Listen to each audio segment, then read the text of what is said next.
Right, let's take you now live to New Zealand, where the Prime Minister is talking. Let's listen in. The person involved, right through to securing the safety of our communities. And amongst all of that lies a list of people who were potentially the victims of this terrorist attack. They were loved ones and they were New Zealanders. Many of you will know that today I went to Kilburnie Mosque to lay flowers with Wellington Mayor Justin Lester and to meet with Islamic community leaders. Their message was one of gratitude for the outpouring of love that they have experienced from the people of Wellington and an acknowledgement of the grief that the community feels. As the Police Commissioner confirmed this morning, 50 people have been killed and 34 people remain in Christchurch Hospital. 12 of them in the intensive care unit in critical condition. A 4-year-old girl remains in a critical condition at Starship Hospital in Auckland.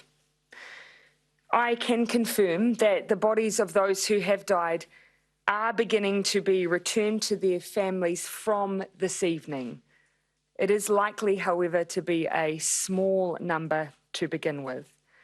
It is the expectation that all bodies will be returned to families by Wednesday. To help ensure this happens as quickly as possible, we are receiving support from 6 disaster victim identification staff from Australia. The 28-year-old man charged with murder has been remanded in custody until April 5th, and police say he will face further charges. He is being held in a specialist security facility. Police have confirmed that there is no indication that 2 other people arrested on Friday were connected with the attacks. They have, however, confirmed that another person has been taken into custody as a result of evidence collected during the investigation, but there is no information to suggest that person is linked to the attacks. As the Police Commissioner has said, this is tangential to the attack on Friday. Public safety remains the top priority for the police, both in Christchurch and across the country. The Police Commissioner will be issuing further advice as people look to return to work and school tomorrow. Needless to say, there will be an increased police presence in Christchurch tomorrow to ensure public safety. There are an additional 120 police staff in Christchurch. When it comes to mosques, during opening hours and while mosques are in active use, there will be a police presence outside. While they are closed, the public will remain in the vicinity. This will continue to be assessed while the police investigation continues. We know these events have been traumatic for the community, but particularly for young people.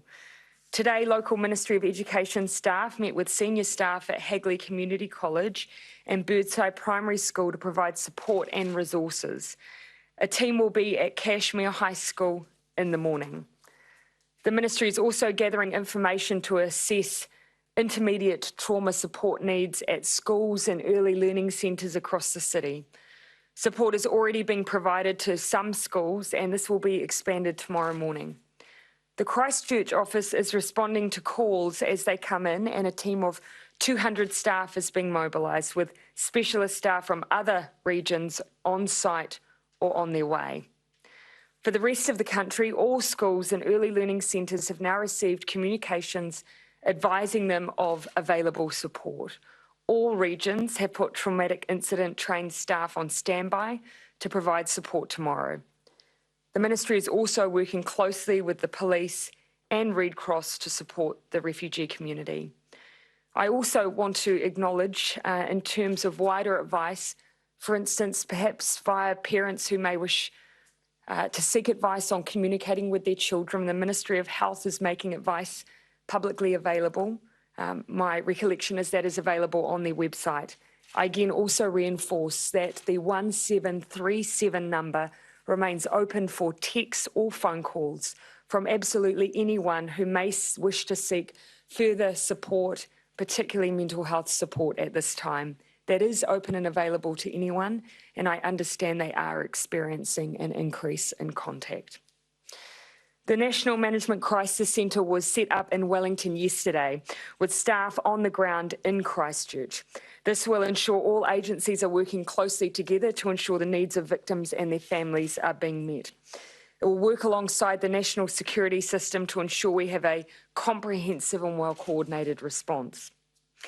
In terms of immediate welfare needs, ACC is putting more staff on the ground in Christchurch, working alongside the Ministry of Social Development at the community hub at Hagley. For ACC, as I've said before, immigration status is not a factor. It is based on the event happening here in New Zealand. In an event such as this, murder or manslaughter, the family is eligible for a funeral grant of around $10,000. There are also one-off payments for the deceased partner, children and dependents. Ongoing assistance provisions for things like childcare and, of course, compensation for the loss of income. MSD is providing standard forms of financial assistance also, such as helping with immediate needs and things like one-off grants for food payments. It will also be working with individuals and families to consider ongoing needs, such as benefit support. Look, in terms of the week ahead, particularly for the government and also for Parliament, Cabinet will meet tomorrow. I will provide updates from this at my usual post-Cabinet press conference. As I've already indicated, it's my intention that we will have an agency briefing for Cabinet, and we will have preliminary policy discussions around issues like, for instance, gun policy. Members of Parliament will pay tribute in the House on Tuesday. Once the appropriate statements have been given, we will adjourn for the day. Communities are paying their respects and expressing their grief and support in a number of ways throughout New Zealand.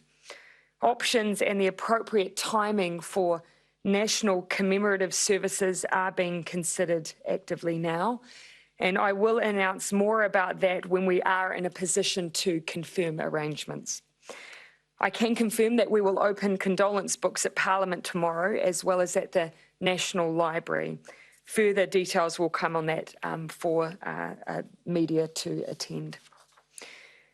Again, though, I want to finish my update today by again passing on my deepest gratitude and thanks on behalf of the whole country to the police, the first responders, the hospital staff who I met yesterday, right through to the teachers, many of whom kept their students in lockdown on Friday and who will be dealing with the fallout from that for a long time to come. I'm happy to take questions.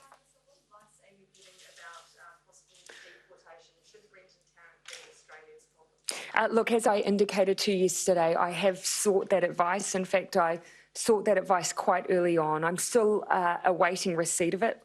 What I can say, though, is that absolutely charges and the trial itself will happen in New Zealand. As for the remainder, I'm seeking advice. Is that a possibility that he could see out his sentence in Australia? I don't want to preempt anything there. He will certainly face the justice system of New Zealand for the terrorist attack that he has committed here.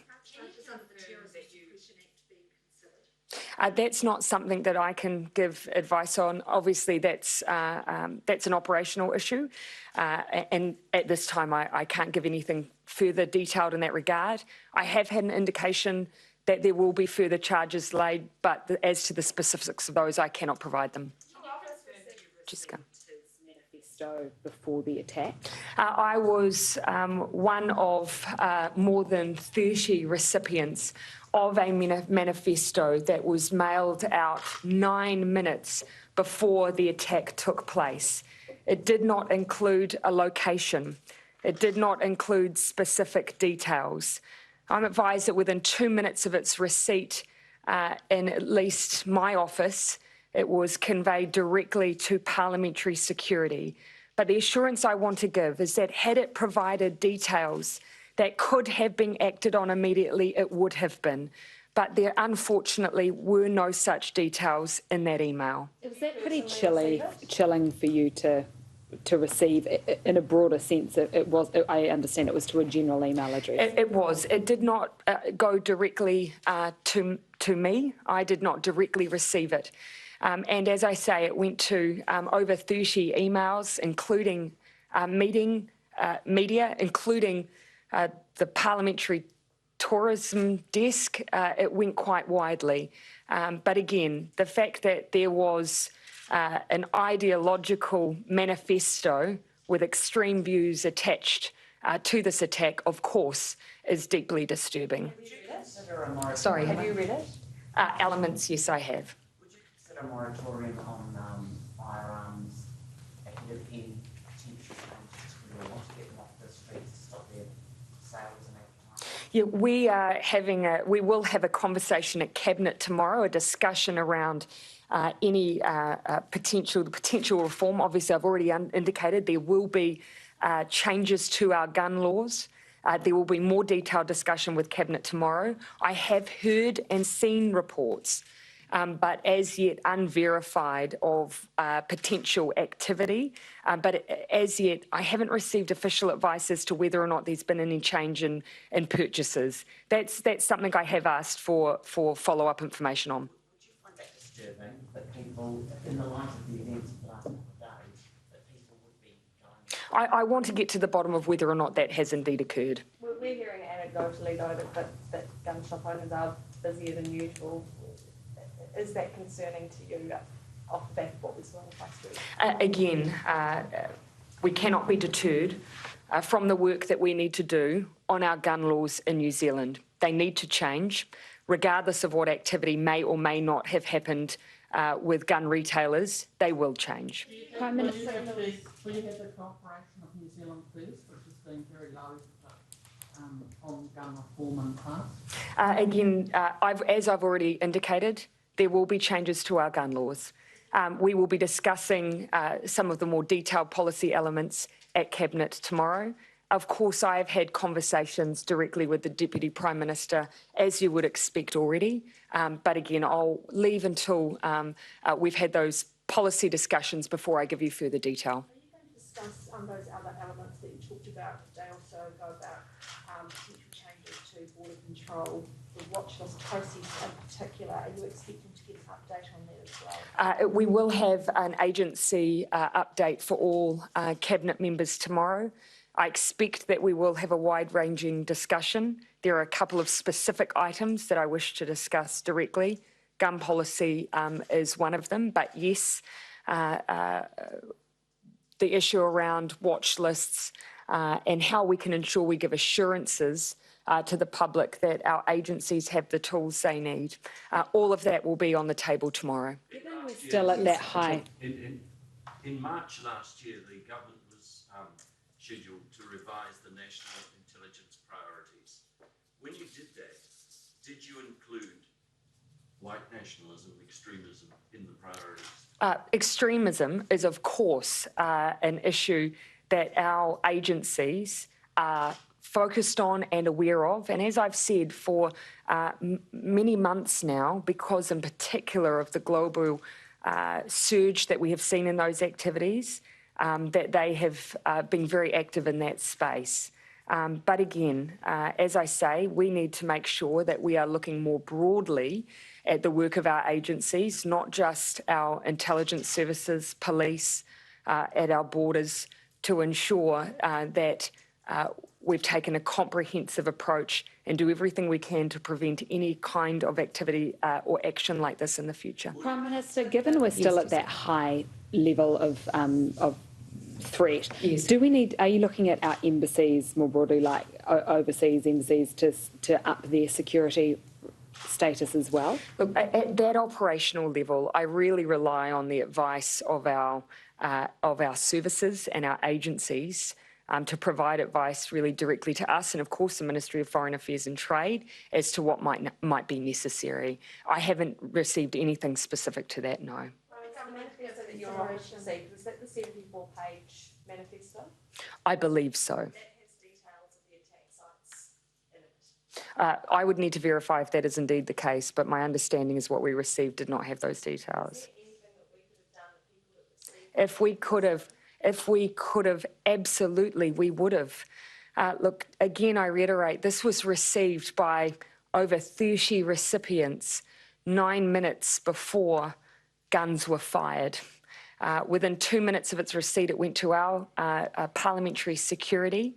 But again, the advice we have from police is that actually by the time any of that emails and details could have been passed on, they were already receiving those 111 calls and responding. And someone was then taken into custody within 36 minutes. Why don't you often send it directly to police rather than parliamentary? We have a very specific protocol around when we receive material like this, that it does go for immediate response to parliamentary security. That's always been the protocol in place when we receive threatening material. Why is that the case? Is that because you received so many of them? That is the protocol that has been in place. I would need to ask from an operational level, both police and security, why that's the immediate response, but that is the protocol that's in place. Would the government give consideration to helping out logistically and or financially if any families want the bodies of victims repatriated to other countries? Would we find out? Sorry, was the question? Would you give financial logistics if bodies? My preliminary advice is that the $10,000 that is available could be used for those purposes. Again, it will be obviously up to the individual discretion of family members as to whether or not that's what they would be seeking, but my understanding is it could be used for that purpose. Is there any indication, have you had any indication of families wanting to send their loved ones back to other countries? No, I have not, but I understand, look, there could be certainly circumstances where that might be assumed. I haven't received any direct advice or suggestion of any direct requests at this stage.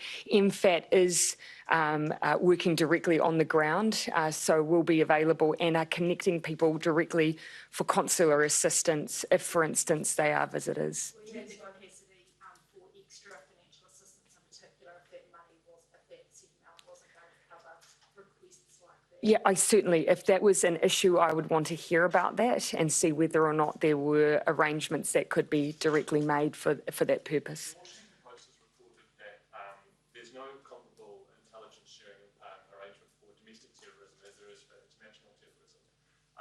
Is that the case? Are we not sharing information about domestic terrorists as much as we should, and will we look to in the future? Look, I mean, that's something that I actually would want to seek some direct advice on in terms of those distinctions. Because, of course, when it comes to extremism and inciting violence, demarcating that between domestic and international is I would have thought, in some cases, difficult. So I would want to ask agencies before giving you a definitive answer there. But as I say, as I've said before, in this case, obviously very close cooperation between New Zealand and Australia.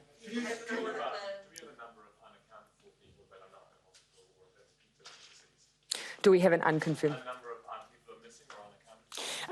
We have provided a provisional list directly to families that has not been formally released for the fact that it is not a formal list. It is, however, something that the families were asking for. Until formal identification has taken place, that list won't be released. Given his height, I can't answer that question, Tova. Coming to us saying they can't find their family member Yes. on the deceased list nor the list of the injured.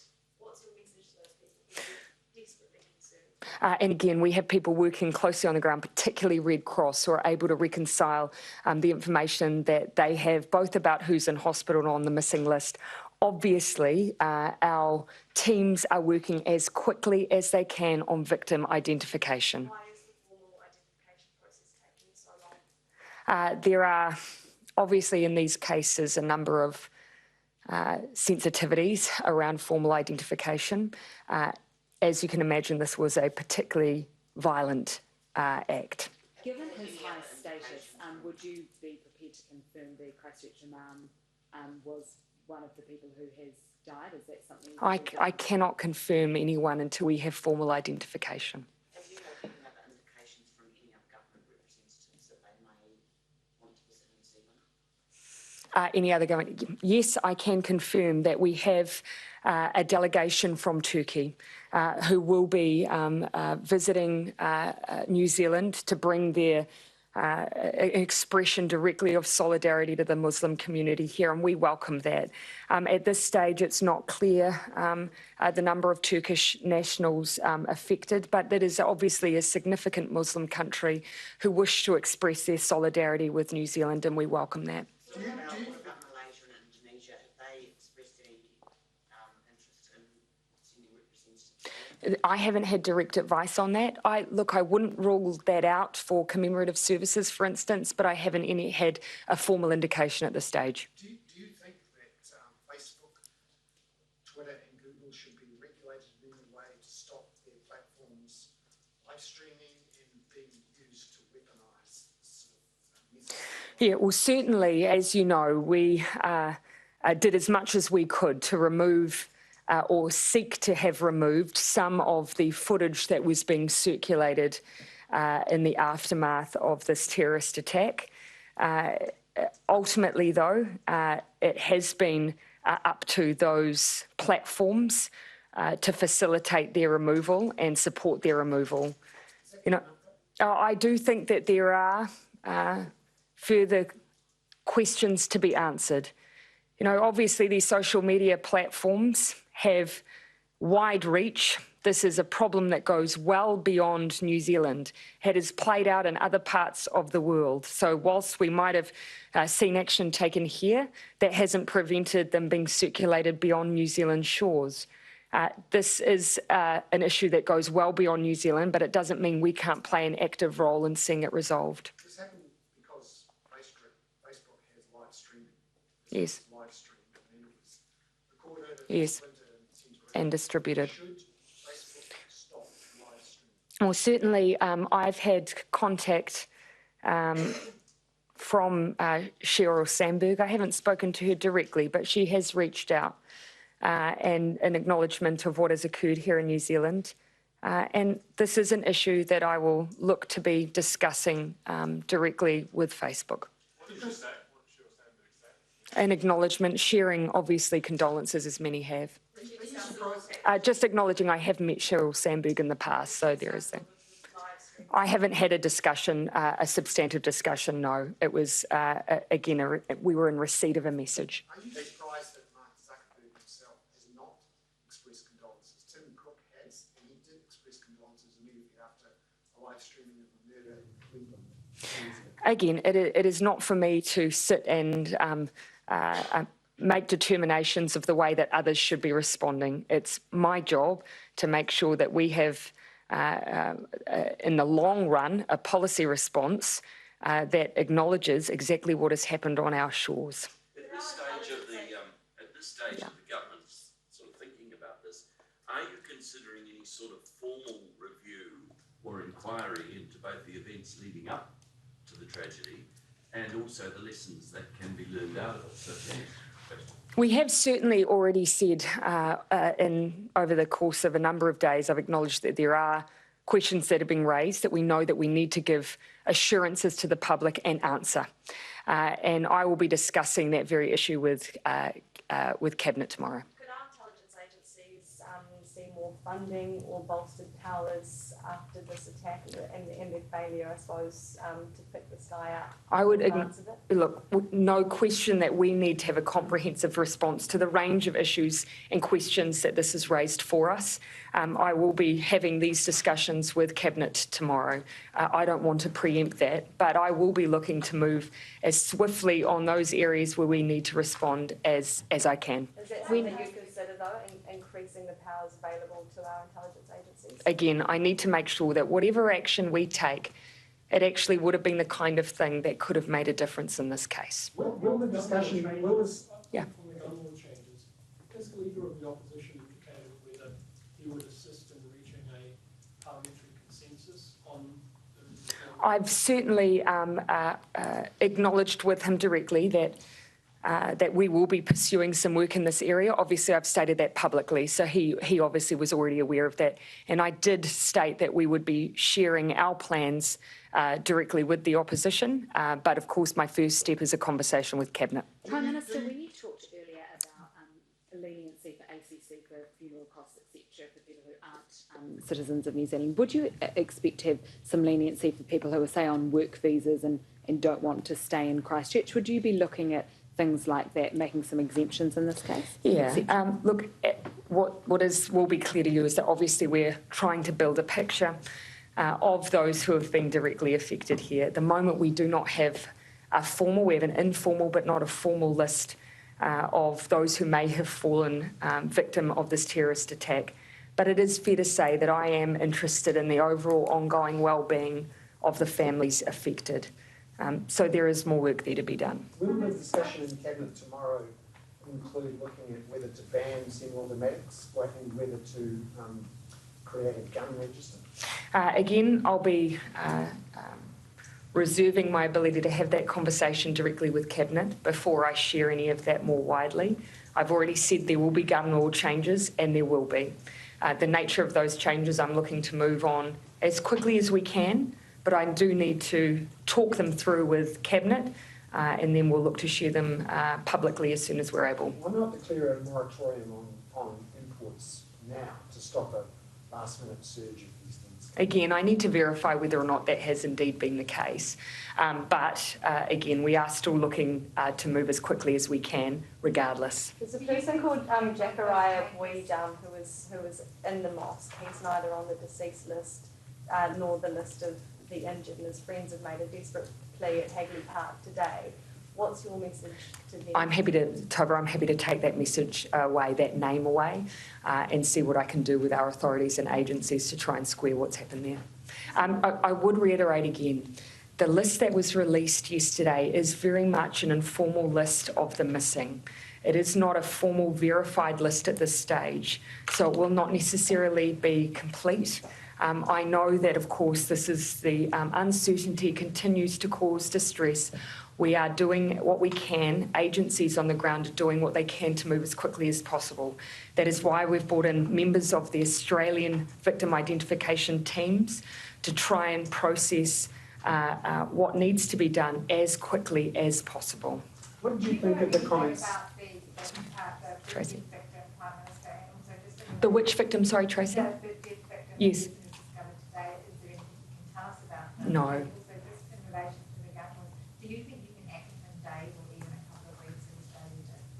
Yeah, my understanding was announcements, even if actually my understanding is the legislative process took some time, but announcements were made within several weeks.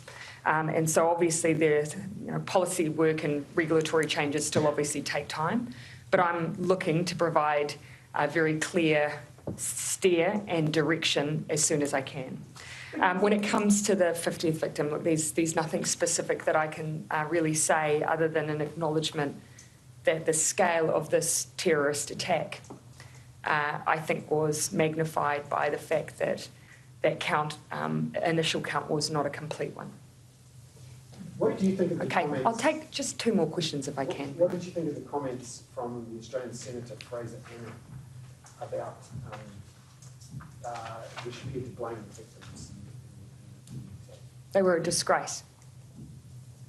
Any other Should questions? New Zealand have to seek a special arrangement with Australia in order to deport the murder offence? Look, there is some legal complexities here. That's why I'm seeking some advice. But again, what I can say is this person will face the New Zealand justice system. Is there precedent? Last question.